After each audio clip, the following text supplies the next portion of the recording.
ना हम लोग देख लेते हैं इंट्रोडक्शन एक्सरसाइज 7.3। अच्छा, कल जो भी फार्मूला लिखे थे उसको थोड़ा सा रिवाइज कर लेते हैं, ठीक है। पहला क्या था? 2 sin a cos b, 2 sin a into cos b था। इसको आपने लिखा था, अभी कुछ भी मत बोलो, जैसे हम बता रहे हैं उसको समझो। ये था sin a प्लस b, और इसमें फिर से देना है क्या चीज? प्लस ही देना है। अब देखो ये साइन है और उसके बाद कॉस है, फिर क्या हो जाएगा? Cos A plus A minus B, ऐसा ही कुछ था ना? अरे यार, साइन ए माइनस बी। अगर साइन है कॉस है, अल्टरनेट है, तो साइन ही साइन में ही रहता है। दूसरा इसका ही फॉर्मूला था 2 कॉस, मतलब कॉस पहले आ जाए कॉस ए, फिर बाद में क्या हो जाएगा? Sine B. तो यही रहेगा सेम, लेकिन बीच में क्या लग जाएगा? माइनस, नेगेटिव साइन आ जाएगा। ये हो जाएगा साइन ए प्लस बी, और माइनस का हो जाएगा साइन ए माइनस बी। इतना कुछ था। अच्छा, तीसरा जो फॉर्मूला था वो कॉस से रिलेटेड था, वो आपका क्या था? 2 cos A into cos B, है ना? ये था ना? अच्छा, कॉस का जो टर्म रहता है वो हमेशा कॉस में ही रहता है, ठीक है। तो हम इसको कैसे लिखेंगे? कॉस ए प्लस बी, और उसके बाद प्लस कॉस ए माइनस, ऐसा कुछ था। अच्छा, ये जो इसका चौथा नंबर फॉर्मूला है 2 साइन ए इंटू साइन बी, ठीक है। तो इसमें थोड़ा सा करेक्शन क्या करना वो देख लीजिएगा। पहले आप कॉस ए माइनस बी लिखिए, ठीक है। पहले माइनस लिखिए भाई, हम बोल रहे हैं ना, फिर माइनस लगाना है कॉस ए प्लस बी, ठीक है। थोड़ा इसका अपोजिट होता है क्योंकि यहाँ पर साइन साइन टर्म आ रहा है ना, रिलेटेड टू टर्म हमको कॉस में लिखना है, तो पहले कॉस ए माइनस बी आता, बाद में क्या आता? कॉस ए प्लस बी आता। ये चार ही फॉर्मूला इसमें मेनली यूज होगा। इसके अलावा मैंने कल आपको एक दो फॉर्मूला और बताया था, वो क्या था? वो था 2 कॉस 2 थीटा का, ये ना? तो कॉस 2 थीटा का फॉर्मूला क्या था? 1 माइनस 2 साइन स्क्वायर थीटा, ये ना? और इसका एक और फॉर्मूला था 2 कॉस स्क्वायर थीटा माइनस 1, है ना? ये वाला था। तो हम लोग बस मेनली आपको इतना ही याद रखना है, बाद में कि आपका जितना भी क्वेश्चन है ना, इससे ज्यादा फॉर्मूला यूज नहीं होगा, और जहां पर यूज होगा हम लोग उसको सीखेंगे, देखेंगे। आप इस दोनों का याद रखना, क्योंकि बार बार हमको लिखना पड़ेगा ये। अगर साइन साइन में रहे तो साइन और कॉस में रहे तो रिलेटेड टू टर्म पूरा साइन में ही रहेगा, साइन ए प्लस बी और प्लस साइन ए माइनस बी हो जाएगा। फिर अगर साइन कॉस हो और उसके बाद क्या हो? साइन हो, कॉस ए और साइन हो, तो हम लोग को लिखना है ऊपर वाला ही फॉर्मूला, लेकिन बीच में क्या लगा देना है? माइनस। मतलब साइन ए प्लस बी माइनस क्या हो जाएगा? साइन ए माइनस बी हो जाएगा। अच्छा, पूरा टर्म अगर कॉस में रहे, cos A 2 cos A into cos B, तो पूरा टर्म भी कॉस में ही आएगा, रिजल्ट भी कॉस में आएगा फॉर्मूला का, लेकिन बीच में क्या होगा? प्लस होगा। तो cos A plus B plus cos A minus B होगा। लेकिन अगर एक साइन में है, इधर फॉर्मूला के इस साइड 2 साइन ए इंटू साइन बी है, तो बाद में जो कुछ भी आएगा वो पूरा कॉस में आएगा, लेकिन बीच में क्या आएगा? माइनस आएगा। थोड़ा सा याद रखिएगा, पहले ए माइनस बी होता है, बाद में क्या होता है? ए प्लस बी होता है, ठीक है ना? उसके बाद ये फॉर्मूला था 5 नंबर 2 cos थीटा बराबर 1 माइनस 2 sin स्क्वायर थीटा, और उसके बाद 2 cos स्क्वायर थीटा माइनस 1, यही था। ये आपको याद भी है। अच्छा, कल सवाल कहाँ तक हो गया था? मुझे 2 हो गया था, आज तीसरा होगा, ठीक। तीसरा से हम लोग डिस्कस करें। हिंदी का कल टेस्ट अगर देगा तो चले आना, ठीक है। 4 बजे से 4 बजे से बड़ा सुंदर तरीका से 50 ऑब्जेक्टिव है, और 2023 में जो क्वेश्चन पूछने वाला वही सब प्रश्न पूछा जाएगा। यस बिल्कुल नहीं होगा बेइज्जती, थोड़ा सा बेइज्जती नहीं होगा। अरे कोई बात नहीं भाई, हम जानते हैं। ऑब्जेक्टिव तो याद होगा ना? थोड़ा जाके ये बुक है, ये वाला टारगेट वाला, जाकर ऑब्जेक्टिव देख लेना। 50 ऑब्जेक्टिव है, अगर तुम 35 प्लस ले आया तो इज्जत तो बच ही जाएगा। 50 ऑब्जेक्टिव है, 35-40 प्लस ले आया तो इज्जत तो बच ही जाएगा ना भाई। अगर तुम अभी नहीं दे रहा और अभी नहीं तैयारी कर रहा, तो तुमको वो लास्ट में देखो, हिंदी भी 100 नंबर का होता है, समझ रहे हैं? और नंबर बढ़ाने में तुमको ये कोई नहीं देखेगा कि भाई तुम्हारा हिंदी में करते हैं, लेकिन तुमको होल नंबर देखेगा 400 प्लस है या इतना प्लस है कि नहीं है ना, वो मायने रखता है। हाँ, सब्जेक्टिव है। 23-25 क्वेश्चन है, उसमें से कुछ ही बनाना, 10 क्वेश्चन शायद बनाने के लिए दिया जाएगा, ठीक है? 10, हाँ 10, हर साल पूछा गया यस यस, सवाल अच्छा है। ठीक है, आओ हम लोग एक्सरसाइज 7.3 क्वेश्चन।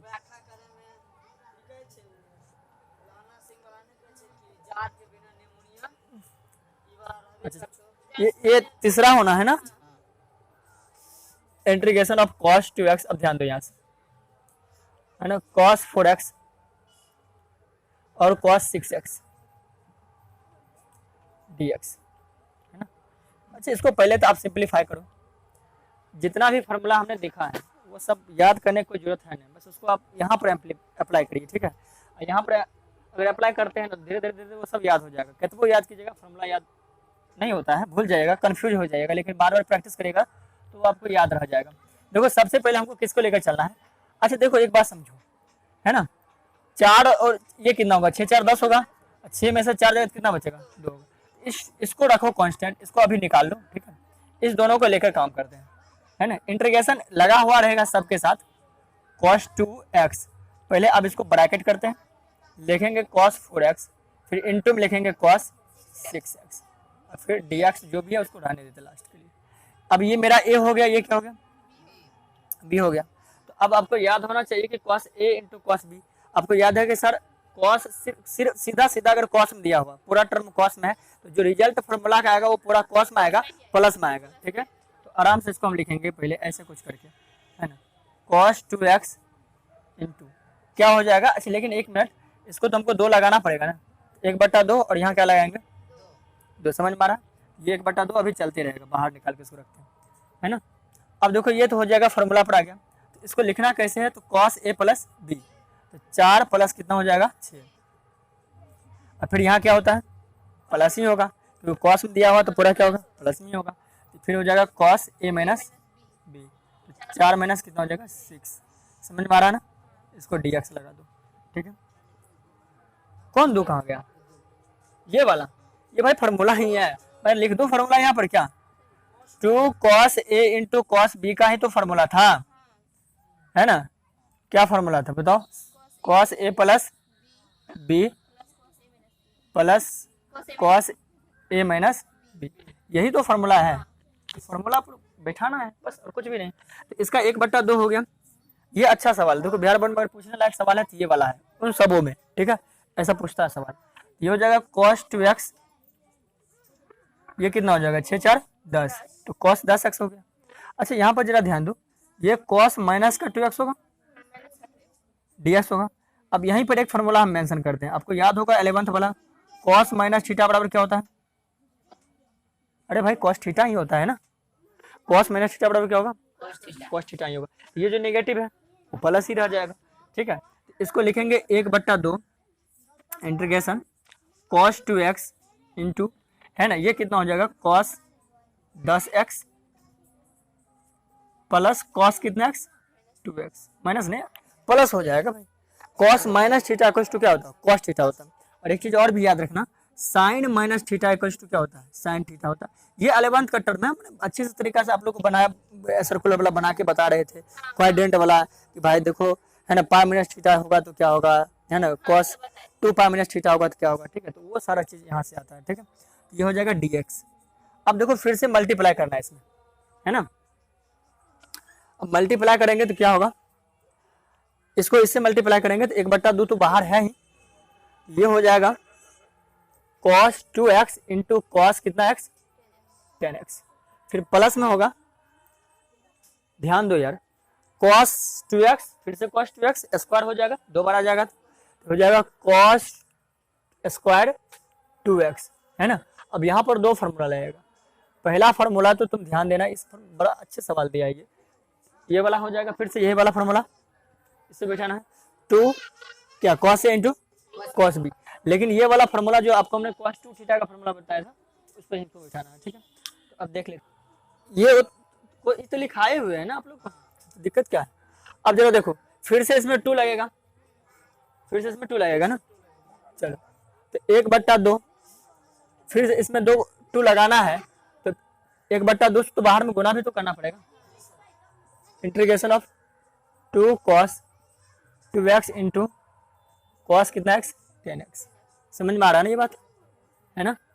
अच्छा चलो भाई, अगर मैं 2 से इसमें गुना किया हूँ, है ना, तो 2 से इसमें भी गुना होगा। समझ में आ रहा कि नहीं आ रहा? देखो 2 अगर यहाँ पर लिखना हैगा तो 2 इधर भी तो लिखना पड़ेगा, क्योंकि ये 2 सिर्फ और सिर्फ कॉमन ले। अच्छा, एक काम और भी किया जा सकता है ना? क्या किया जा सकता है? वो ये काम हो सकता है कि सर आप इसके साथ ही लगाओ ये काम, ठीक है, इतना लगाए ना, तो ये 1/2 बाहर ही रह जाएगा। अब फिर से इसका 1/2 होगा। समझ में आया कि नहीं? ठीक है ना, इससे रिलेटेड होगा, ठीक है, तो वो टर्म बाहर हो जाएगा। लेकिन इससे अच्छा है कि तुम ऐसा ही करो, तुम्हारे लिए ठीक रहेगा। 1/2 उसका है, 1/2 इसका हो जाएगा, इतना हो गया। फिर यहाँ लगा दो 2 cos स्क्वायर कितना x, 2x। अब dx हो गया, है ना। फिर से यह फॉर्मूला आ गया यहाँ पे, इसको भी 1/4 रहने दीजिए बाहर। अब इसको तोड़िएगा तो क्या होगा बताओ? इसका हो जाएगा cos a + b। अब सीधा लिख दें, कितना, 10 2 12x। और फिर से लिखो cos 10 में से 2 जाएगा तो कितना, 8, तो माइनस का कितना हो जाएगा, 8x। और ये वाला फॉर्मूला अगर आपको याद है, थोड़ा हम यहाँ पर कर देते हैं। cos 2 थीटा का फॉर्मूला याद है ना? cos के टर्म में 1 - 2 sin स्क्वायर थीटा होता है, और cos का टर्म होता है 2 cos स्क्वायर थीटा -1। सुनो भाई, देखो इतना तो है ही, दिख रहा है ना आपको? इतना तो कुछ है ही दिया हुआ, खाली एक इधर आ जाना चाहिए, आ जाना चाहिए ना। तो सुनो, cos 2 theta + 1 = 2 cos square theta होगा। समझ में आया? अच्छा सुनो, लेकिन एक टर्म है सर, यहाँ पर 2 थीटा है ना, यहाँ पर 2 है ना, यहाँ पर सिंगल सिंगल है। समझ में आ रहा है ना? लेकिन अगर मैं यहाँ पर 2 दूंगा तो यहाँ पर क्या हो जाएगा, 4 हो जाएगा। समझ में आया? अगर यहाँ पर होगा 2 थीटा तो यहाँ पर कितना हो जाएगा, समझ में आया? ठीक, यहाँ पर सिंगल था तो यहाँ डबल था, यहाँ पर डबल होगा तो यहाँ का 4 गुना हो जाएगा। तो मैं इसके बदले, इतना के बदले, है ना, इतना के बदले कुछ ऐसा लिख सकता हूँ, cos 4x + 1। लिख सकते हैं कि नहीं लिख सकते, तुम बताओ, है ना? देखो 2 का 2, cos स्क्वायर का cos स्क्वायर, है ना, 2 थीटा मतलब 2x, हाँ x, देखो ऐसा दिख रहा है आपको। और यहाँ पर भी तब क्या लगाएंगे, x ही लगाएंगे। तो अब इतना के बदले तो इतना लिखा जा सकता है, तो हो गया काम पूरा खत्म। यहाँ तक आपको जानना था, dx हो गया, है ना। अब सुनो, कहाँ रहता है डस्टर भाई, ये सवाल ही बड़ा ना मारता, ठीक दिखता ही नहीं, है ना। चलो अच्छा कोई बात नहीं, आज भर के लिए मैनेज कर लो। 1/4। अच्छा देखो, इसको लिखा जा सकता है cos 12x + cos कितना x, माइनस वाला थोड़ी होगा, cos - theta = cos theta, cos - theta = क्या, cos थीटा। ये हो गया। और प्लस का ये कितना हो जाएगा, cos 4x प्लस कितना हो जाएगा 1। अब इन सब का क्या करना है, इंटीग्रेशन। अब यहाँ के बाद समाकलन स्टार्ट ही होगा, समझ रहे हैं कि नहीं? समझे? अब इसके बाद इंटीग्रेशन स्टार्ट होगा। इतना काम तो सिर्फ और सिर्फ इसको इस यहाँ तक पहुँचने के लिए किए हैं, अरेंज करने के लिए इतना काम किया है ना। तो अब आराम से इसको कर सकते हैं। 1/4 सबके साथ इंटीग्रेशन लगा दीजिए। इंटीग्रेशन कितना हो जाएगा, cos 12x dx, है ना। फिर इंटीग्रेशन cos 8x dx, फिर इंटीग्रेशन cos 4x, अरे हमको याद है, रहने दो, तू लोग टेंशन क्या लेता है, dx प्लस इंटीग्रेशन 1 dx हो जाएगा। ऐसा करना है, ठीक है, हो गया। अब देखो 1/4 रहने दीजिए बाहर, जरा बताइए cos 12x क्या होता है, साइन। अरे देखो रिजल्टेंट में हमने आपको बताया था कि c ऑलवेज टेक्स नेगेटिव, जब फार्मूला का रिजल्ट आएगा तब c रहेगा, तब माइनस उसमें लगाना। cos का तो प्लस साइन होता है ना, ये हो जाएगा साइन कितना 12x बट्टा, और हमने जो बताया था कि जो x का जो कोफिशिएंट होगा, गुणांक होगा, उससे डिवाइड हो जाएगा, तो 12 नीचे आ गया, प्लस cos 8x क्या हो जाएगा, साइन 8x बट्टा कितना 8, फिर cos 4x कितना हो जाएगा, साइन 4x हो जाएगा, अब बट्टा कितना हो जाएगा 4, और एक का कितना होता है x होता है, ठीक है। और ये क्या हो जाएगा, और कुछ नहीं होगा, प्लस सी होगा ना, अंत में क्या लगाना, प्लस सी लगाना। अब 1/4 से चाहे तो आप गुना भी कर सकते हैं, नहीं तो रहने दीजिए, क्या दिक्कत है, ये आंसर रहने दीजिए, बहुत सारा टर्म हो गया, ठीक है, इसको उतार लीजिए। इतना आपका आंसर था, कुछ सवाल पेचीदा था, दोबारा घर पे जाकर ट्राई करिएगा, दोबारा इस सवाल में जान था, ठीक है, सवाल में अच्छा सवाल है। और इसको बिहार बोर्ड अगर पूछेगा भी ना तो सब्जेक्टिव में ऐसा ही सवाल पूछेगा, उम्मीद रखिए, क्योंकि आपको आसान वाला थोड़ी 5 नंबर दे देगा, ठीक है। अरे तुमको क्या लग रहा है, इंटीग्रेशन इंटीग्रेशन का अगर सब्जेक्टिव पूछा तो डेफिनेटली वो 5 नंबर में पूछेगा, ठीक है। चौथा नंबर सवाल देखो, sine cube 2x + 1 integration dx। देखो ये सब सवाल, मैं एक बात आपको रियलिटी बता दे रहा हूँ, है ना, समझो। एक बार दो बार जब आप खुद उस चीज को करना शुरू करिएगा ना, फिर आपको ना वो आदत सी हो जाएगी, ठीक है। जैसे अब कोई रास्ते पर हम लोग चलते हैं ना, जब नया जगह पर हम लोग जाते हैं तो पहला दिन गए तो हमको चल तो जाते हैं, फिर आने के लिए अगर उधर से आ रहे हैं तो हमको याद ही ना रहा कि कौन गली से आए थे और कौन गली गए थे। लेकिन उसी रास्ते पर हम 2-3 बार चले जाते हैं तो रट जाता है ना, बड़ा स्पीडली बैग से जाते हैं और चले आते हैं। होता है हर एक चीज में, जब हमको एक रास्ता याद करने के लिए 2 बार 3 बार चलना पड़ता है, एक सवाल बनाने में वो भी मैथ का, एक ही बार में कैसे सीख जाएंगे भाई, जादू थोड़ी है, उसके लिए प्रैक्टिस करना पड़ता है ना।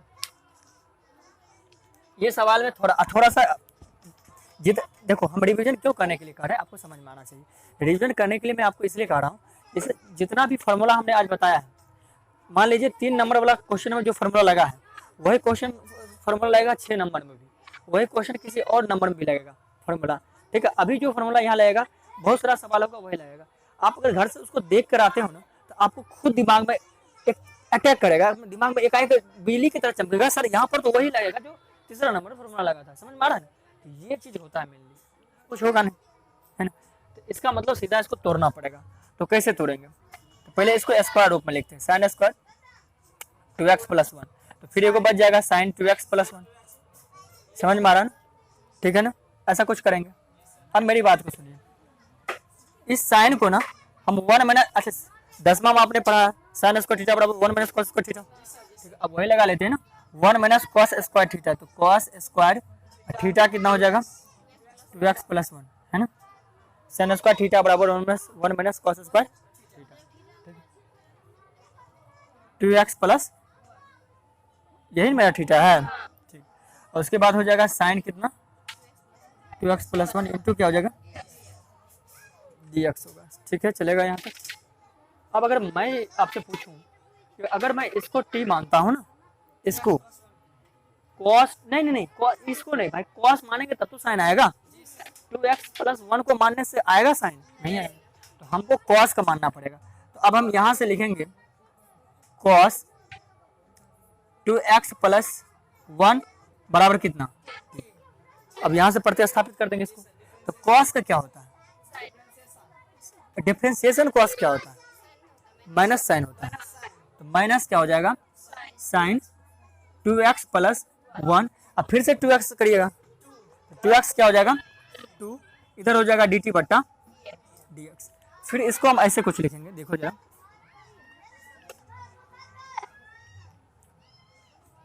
सुनो, इसको लिखा जाएगा, अच्छा हमको चाहिए सिर्फ और सिर्फ इस तरह का टर्म, है ना, तो dx इधर भेज लेते हैं, माइनस और 2 को उधर भेज देते हैं, चलेगा।